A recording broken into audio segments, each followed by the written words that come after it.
every single time.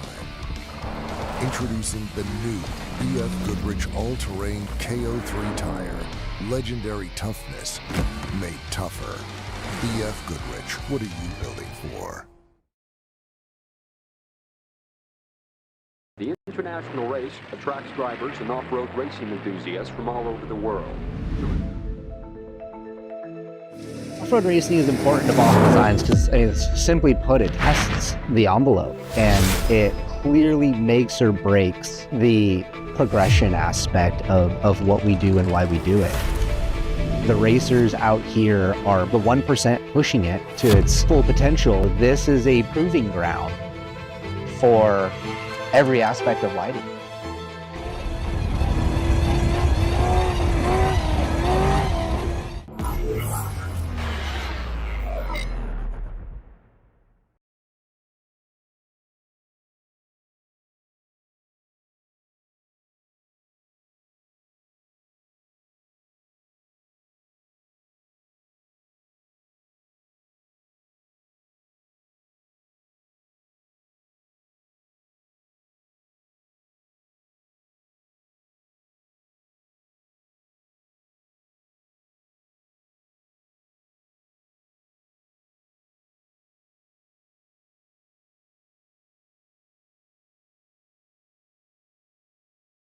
Alexander Ford, Yuma's best new vehicle dealer, is celebrating Black Friday all month with a 2025 Ford F-150 Crew Cab STX, just $40,749, save nearly $6,000. Or drive a Bronco Big Ben, just $43,999. A Bronco Sport, just $28,499. Or the final 25 Escapes, discounted nearly $8,000 to $26,999. See them all at BillAlexanderFord.com and ask about your $500 military rebate. Alexander Ford, a difference you can count on.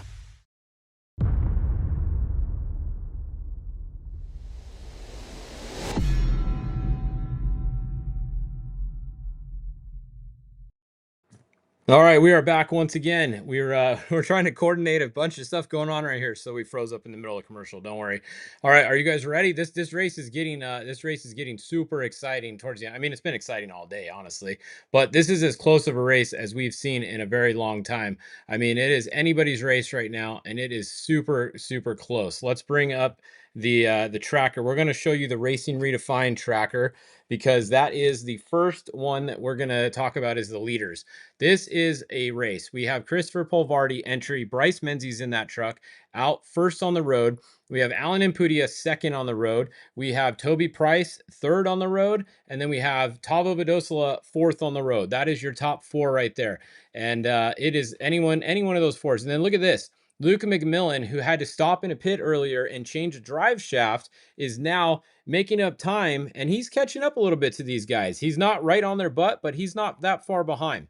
So anything can happen in this race still. Right behind him, we have Dan McMillan, and then we have none other than Robbie Gordon. So we have all of them right there. Super cool. This is a great race, and Racing Redefined is awesome. If we go over and check out the leaderboard, they give us split times every 5 miles. This is awesome. So I'm just going to back it up 10 miles, and let's see. Christopher Polvardi was leading on corrected time by, that is Bryce Menzies now, by 2 minutes and 44 seconds.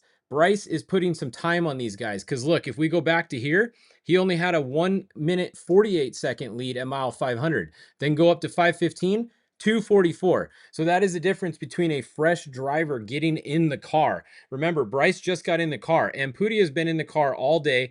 Vadosola, that is Jason McNeil, but he's been in there for a little while. He's fresher than Alan is, but he's still not, he didn't just get in the car. Same with Toby Price. Toby Price just didn't get in the car either. So that's what's going on right now. That is the top four. You can see right now, they just passed the next check. He's got a 2 minute and 41 second lead over Ampudia right now. Bryce Menzies and Christopher Polvardi do.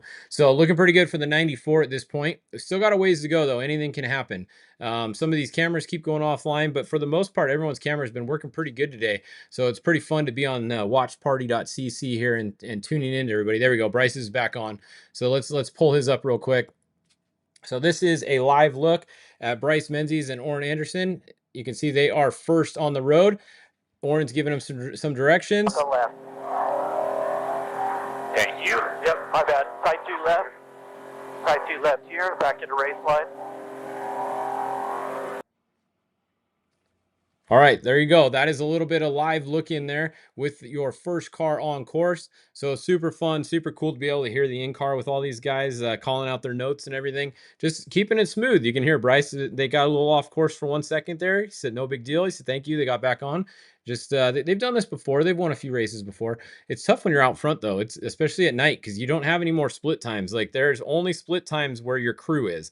There's no helicopters at night. There's nothing else going on. So you don't have very many split times to know exactly where you're going. But thanks for the Racing Redefined app, you do. So you know these guys are looking at this in the car for sure. They all have iPads, iPhones in there. They're all looking at this. So that's what's going on up at the front. So super cool. That's a look at your front. Let's go look at the trophy truck 2-wheel drive class, because this is also a good race between two cars in this one, and it is these two right here. It is between Sam Baldy and it is between Cameron Steele. So Cameron Steele and Sam Baldy are running neck and neck right here, but Sam does have him on time by a little bit. So we got the 82 and the 16. If we go look over at the trophy truck 2-wheel drive, here we go. So at mile 457, we had Sam Baldy is showing as, hold on a second. We got to redo this. Trophy truck 2-wheel drive. There we go.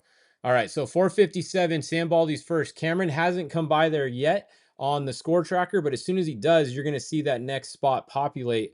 Should be any time now. Let's see. 457. What mile is Cameron at? So they're a little off on their things here, because this one says 478. So I don't know exactly what mile this is up top here. It's obviously more than 457. These might not be exact since they're already at mile 470 and Cameron hasn't populated on here yet. So we'll keep an eye on this. But if you go back here, look, he had Sam Baldy, and then it was only it was 8 minutes. 8 minutes back to Cameron. So that timing's being a little weird right now. Don't look at that timing after I was just talking about how good most of this is working. Anyways, look, here's the race right there. That is your 2-wheel drive race, the 82T versus the 16T. The next 2-wheel drive car is way back here. It's Dave Taylor. So not a threat for the top right now, but super cool. So cool to see the 2-wheel drive class there. Let's go look at the Trophy Truck Legends class. That is the 1L Gustavo Badosa Sr. Ricky Johnson was in earlier. They have a big lead. They just got to get to the finish pretty much. When this thing refreshes here, you'll see they had a big lead. They had problems with brakes earlier. They had to change a brake caliper, Ricky Johnson told us, but they are back and running. And there you go. There's the 61L is going to be second. So this car was stacked. This car had Larry Raglan in it earlier. It had David Payne started. Then it went to Larry Raglan. Then it went to Andy Grider. Andy Grider just got out of the car, and now it has Larry Rossler in there. So Larry Rossler, actually, no, sorry. Andy Grider just got in. Andy Grider got in at 400, and so Andy's in there right now. He's going to take that car to 720, and then Larry Rossler is going to get in that thing, and Larry Rossler is going to finish, who also happens to be the Grand Marshal of this Baja 1000. So pretty cool. You had two LRs in there. You had Larry Rossler and you had Larry Raglan earlier. So both of the legends, both of the LR legends were in that car today. So pretty cool to see that down here. Now behind them, the Trophy Truck Spec class.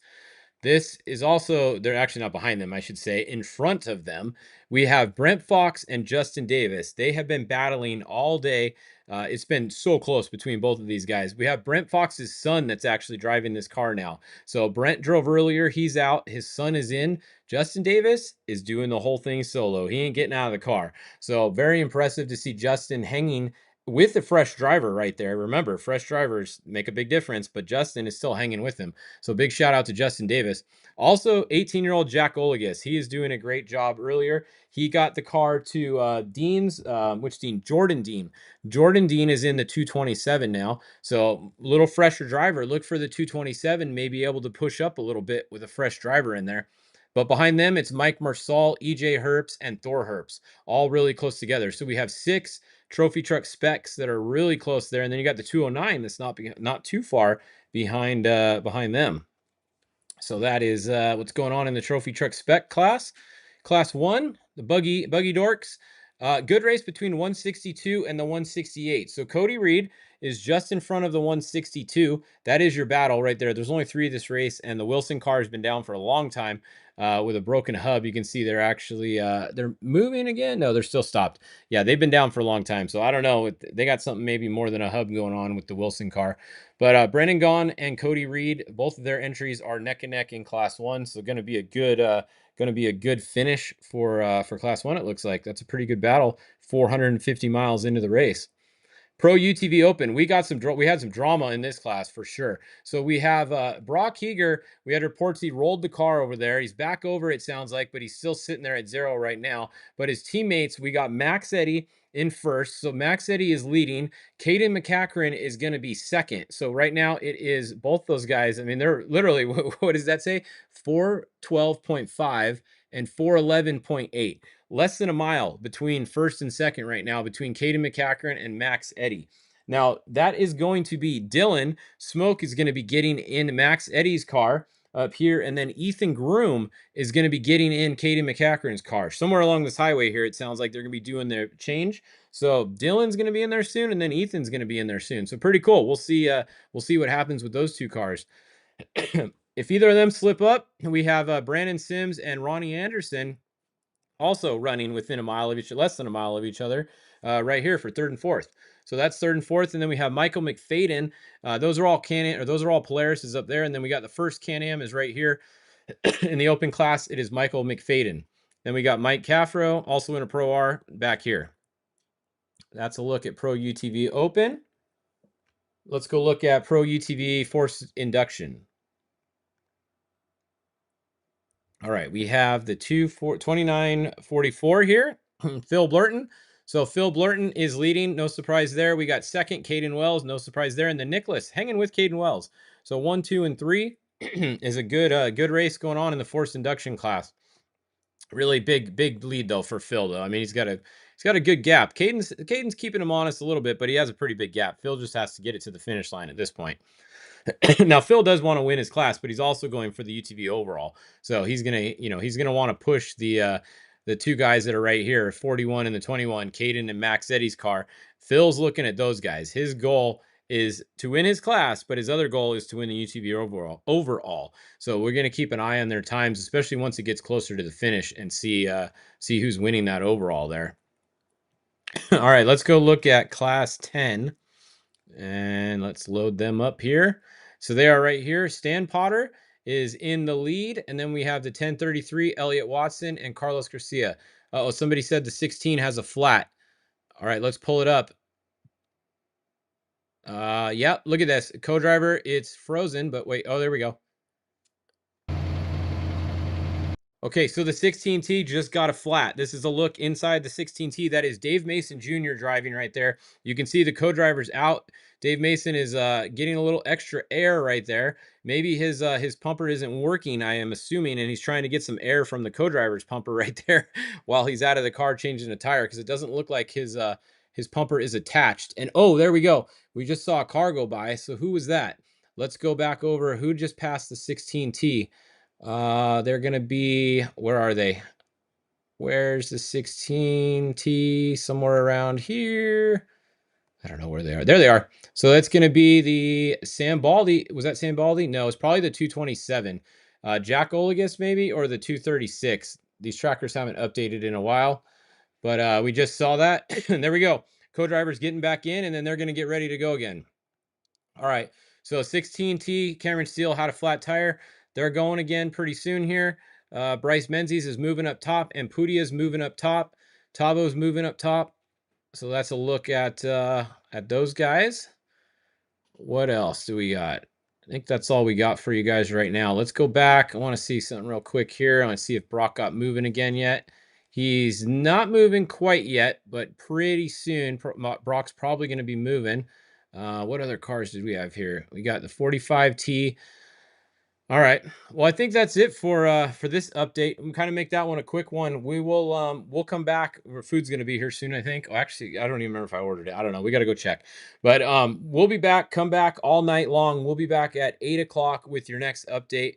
But I would head over to watchparty.cc and load some of these leaders cameras, and then go to the Racing Redefined app. Check out the tracker for these first cars, because look at these guys. I mean, that's zoomed in a lot there. That's within 5 miles right there, and we got 4 cars battling for the lead right now. This is going to be anybody's race. It's going to be fun. And hold on, we didn't do our weather update. We got to do our severe weather update for you guys. Severe weather coming, by the way. Severe. So let's see. Severe weather update. Rain possible after 2 a.m. So there's going to be rain. Let's check the radar. Let's play the radar. So here's 8 o'clock. Oh, still looking okay. A little rain in Ensenada. Not too bad. And then we're getting to, let's see, 11 o'clock. What's that? Oh boy. Whoa. So yeah, let's see. This is 1 a.m. on Saturday right there. So that is bit of weather coming. Little bit of weather. It's gonna be a little bit wet. So yeah, San Felipe side is gonna be dry for at least a little while. It's gonna be once you get back towards Ensenada. That red and stuff is ew. Yeah, I'm glad I'm in my house because that might be a little exciting. Or it might just blow by and be nothing because that happens half the time too. I mean, with my weather predictions, I could probably go work for any weather channel and be a weather person because I'm about as accurate as they are most of the time, probably. So we'll see what happens. What do you guys think? Is it going to rain or is it not going to rain at all? Or is it going to flood everywhere and the race is going to get super gnarly? I'm going to go with that the race is going to get pretty gnarly, but not till maybe like 3 or 4 in the morning, 5 in the morning. So I think the trophy truck guys will be finished maybe, but some of those other classes, it's going to get exciting. I'm telling you right now, it's going to get wet. If it doesn't get wet, I'll just be like an accurate weather person. And that's what it is. All right. We're out of here. We'll be back at 8 o'clock. Make sure you tune in at 8 o'clock for your next update here on Fishgistics. We'll keep you guys updated all night long here at the 58th Baja 1000 BFG's